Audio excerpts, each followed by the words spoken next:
Hello, everyone, and welcome. My name is Maureen, and I'd like to welcome everyone to this Tuesday World Meditation. I'm joining you from my home in Boulder, Colorado, and I am honored to be here at this really sacred time that goes beyond space and time, where all of us around the world can be joined in and devoted in our shared practice of steps to knowledge and of giving together. So let us first take a moment where we can surround and protect ourselves with the love and the grace of God.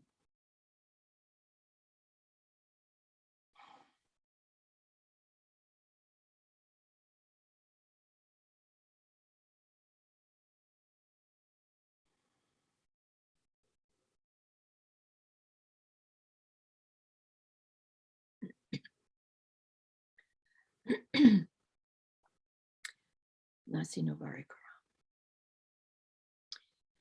Okay, I'd like to give you a little background on how I put together what I'm going to share with you tonight. I just finished the STEPS continuation program and began STEPS continuation program again. And as I did it this time, I wanted to do it with more emphasis, more intent than I have in the past, or at least stick with that longer, that intent more than I did in the past. Anyway, so the step that I'm going to talk about today is step 1, which is knowledge is with me. Where am I? It's a very important step, I'm discovering. The Angelic Assembly chose it as the first step in the STEPS continuation program, and it's the second step in the first STEPS practice. So it's important.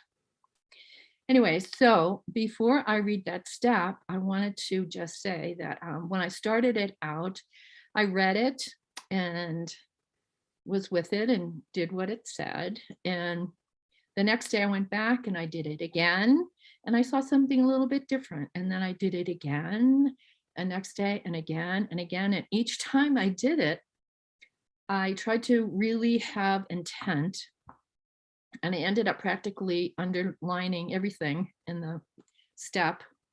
But what was interesting that happened was I started to see what I was reading in the new message through that template, more or less. So it's about God and knowledge. So I took a few quotes from several sources that I have been reading lately that I felt were pertinent to that step. So I'm going to read those. First one is from Facing the Pandemic and the Great Waves of Change. You were born with knowledge within yourself. It is your connection to God. Build your connection to God, but to do that, you need something from God to help you. For you do not know what knowledge is. You think it is your ideas or your emotions or your feelings. You may think it is your firm and fixed beliefs, but that is not knowledge that we speak of here today. You will need to take steps to knowledge, which God has now provided to the world in the face of the great pandemic and the great waves of change that are now building on the horizon, some of which you can see and some of which you cannot yet see. They're all building there. Do not seek to be comfortable and happy in all situations, for you have a great work to do, great strengthening to accomplish, great change to bring about in your thinking, your attitudes, and your behavior. Not everyone will do this, of course, but not everyone will survive the great waves of change. Not everyone will engage with knowledge, but not everyone will have the strength and the courage to navigate the difficult times ahead. You do not remember, but you made an agreement before you came into the world that there were certain things that you would try to accomplish under very difficult circumstances. That is your road ahead. That is what will give you strength, courage, self-respect, self-acceptance. Anything else will take these things away from you, most assuredly. As you can see all around you, people are striving after fantasies or pleasures or comforts, and how unhappy and lost and distracted they really are. God wants you to succeed, but to succeed, you have to become courageous and determined. You cannot create that yourself. You need great assistance, which the source of all life has now provided for you through a new revelation for the world, for nothing else will really save you. Okay, that's from Facing the Pandemic and the Great Waves. Then I was reading Your Most Primary Relationship, and I found these. The experience of God can be found within the context of each and every relationship. How about that one? God can be recognized as the context for your entire experience. God is the environment in which you function. The emphasis here is for you to reach that vantage point where you can see your relationship with God and with yourself clearly while you are in the world.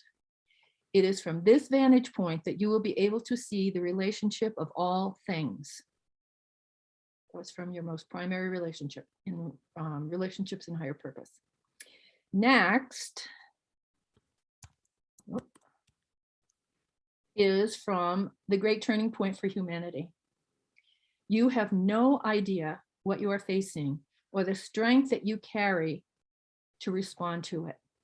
Do not believe in your weakness or the weakness of others, for you must believe in your strength. You must wake up to this, become sober, become realistic, become responsive, and become constructive.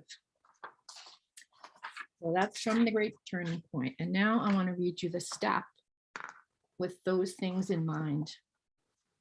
So step 1, knowledge is with me, but where am I? We return to this lesson, the lesson which began with your initial study of the greater community way of knowledge. This lesson is fundamental. If you can understand this question, if you can penetrate its seeming mystery, you will understand the nature of human suffering and disability, and you will see clearly where the answer resides. That's a big statement. Knowledge is with you completely, but you are not with knowledge, not yet. Intermittently here and there, and sometimes more completely, but your hours and your days and your weeks pass by with your mind somewhere else, preoccupied, overwhelmed, overtaken by your circumstances or by your feelings and moods and so forth. Until the mind can serve a greater purpose, until it can be reeled in and directed according to the grace and spiritual wisdom that live within you, then it is a reckless instrument and cannot be used for a greater purpose. Yet now you have the opportunity to bring the mind into focus, to arrest its recklessness, to give it direction, purpose, and meaning, which it desperately seeks in all things. So return to this fundamental lesson. Knowledge is with me, but where am I? In your practice today, spend 30 minutes practicing stillness, then select a time that you can practice today and every day to follow, a time that you can use on a consistent basis in order to deepen your comprehension and discernment. In addition to your one practice period today, it is important that you contemplate the meaning of this lesson. Spend another practice period sometime today considering what this question means, considering what it asks and how it can be really answered. Look beyond the obvious and you will see deeper things. Make this connection so that you can become close to knowledge and stay close to knowledge in your journey in the world. In this way, you will be able to receive its grace, its wisdom, and its certainty. In addition, today, as in all days to follow this study, learn to stop upon the hour as you have practiced before in steps to knowledge. Stop upon the hour and take a moment to see how you feel within yourself, how you feel physically and emotionally. Take a moment to observe your immediate circumstances and environment. And if you have the opportunity and the time, ask yourself, Is there anything I need to know at this moment? This is your ongoing practice upon the hour during your waking hours. Return to practice if you miss a practice. Always return. And over time, the mind will become a much more present and discerning, will become much more present and discerning and observant. This indeed is the purpose of this exercise. And I emphasize exercise. As I was doing this, I thought, you know, in the past I have done this practice and then I've moved on. And this has been in the back of my mind, surely. But what I really see this asking us to do is it's like we've been sent here on a mission and we have the tools to deal with where we are, but we have to check with headquarters. And this is our check-in with headquarters on the hour and as often as we can during the day to say, where am I? What am I doing? Knowledge is with me completely, but where am I? So it's not, you know, the onus is on us. Knowledge is there. We just need to connect with it. So with that in mind, join me for a 30-minute steps practice. You can either think about what I've said or take time to read your own step for today. And I'll see you on the other side. Thank you.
Nasi Navari Karam.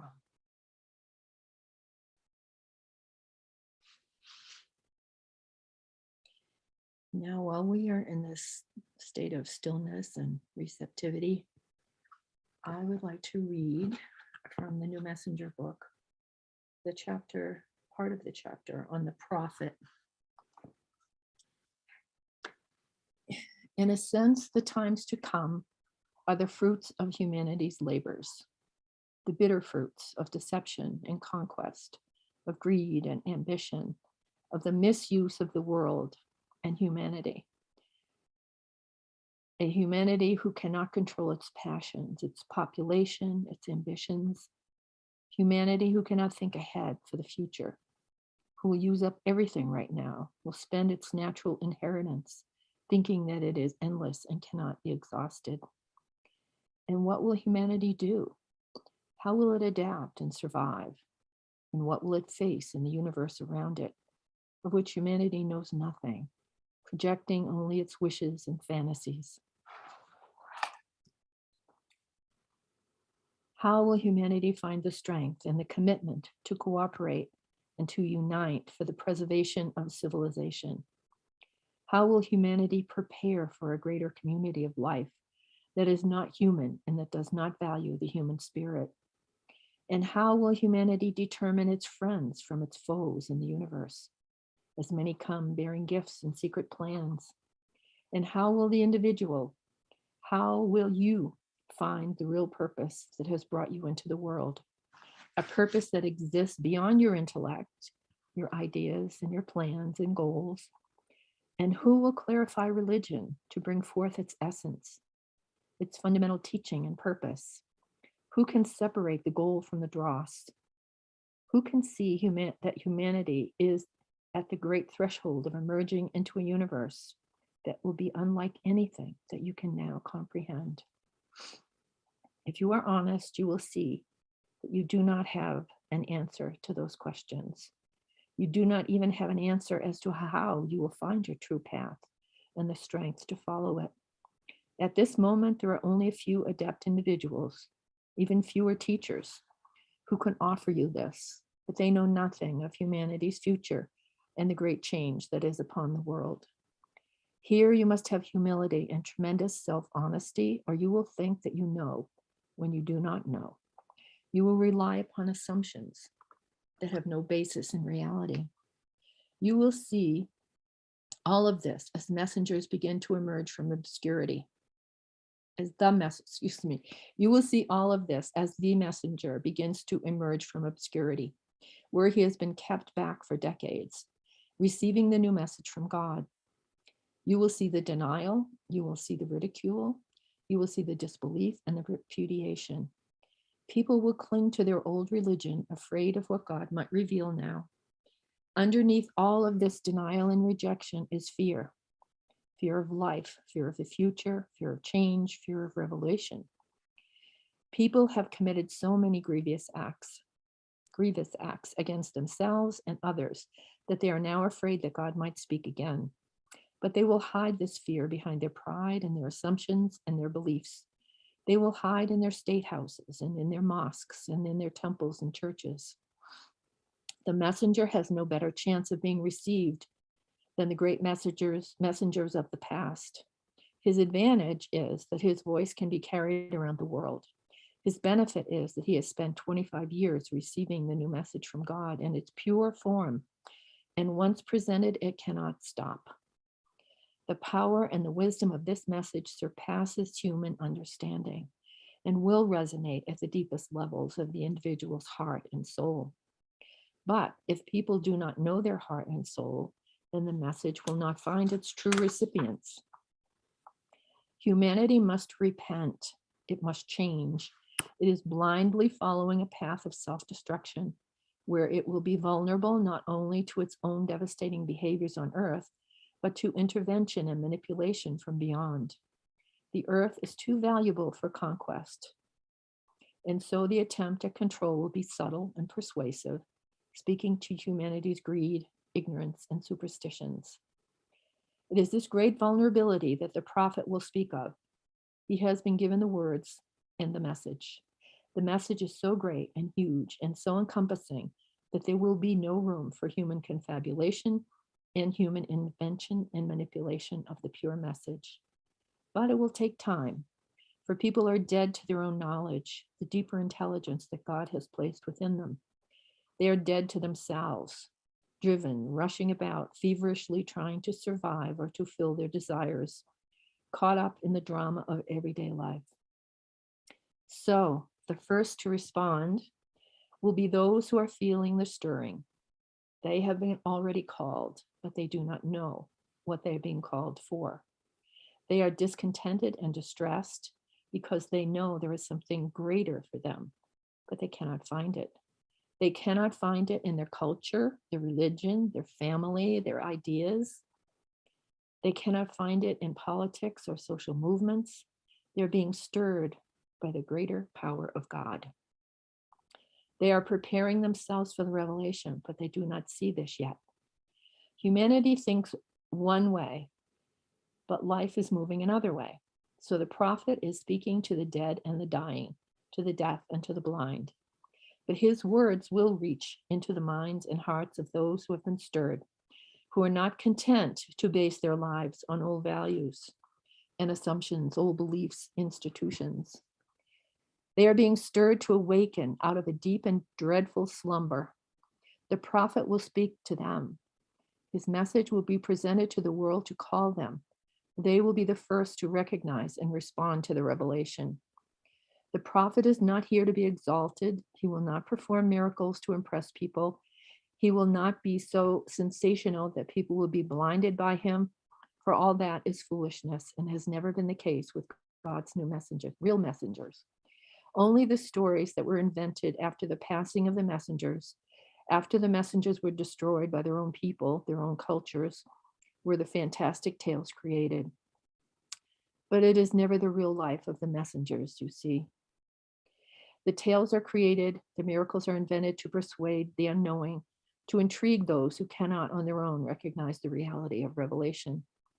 Humanity has built layer upon layer of belief and assumption that has nothing to do with the reality of true life.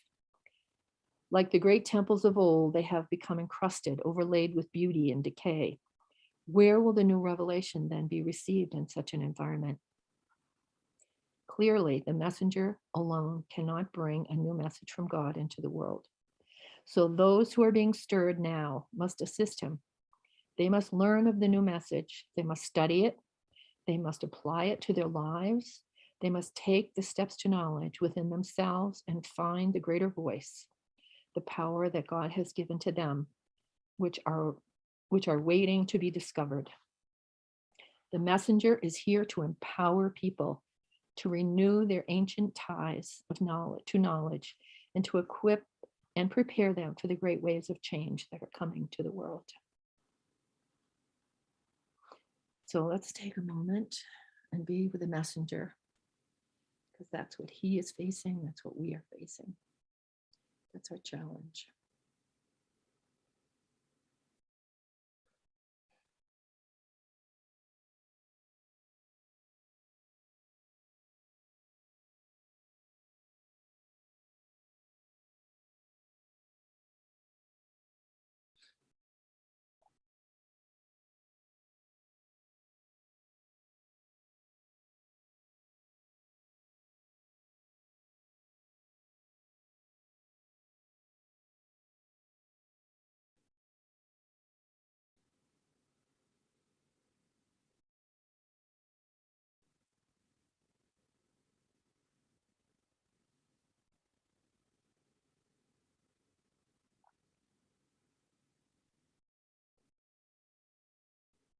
And now bring to mind anyone else that you feel would benefit from a gift you might send to them of strength, of courage, clarity.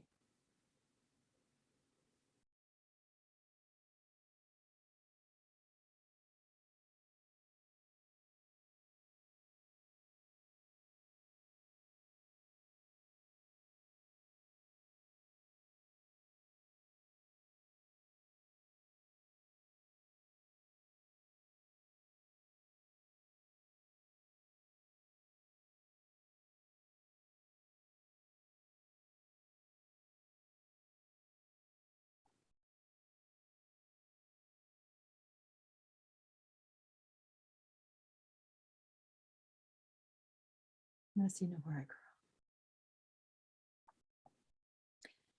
Thank you for joining us this evening. Each one of these steps has a gift to give us. May we find them together. Keep checking with headquarters, and I'll see you next week. Thank you for coming.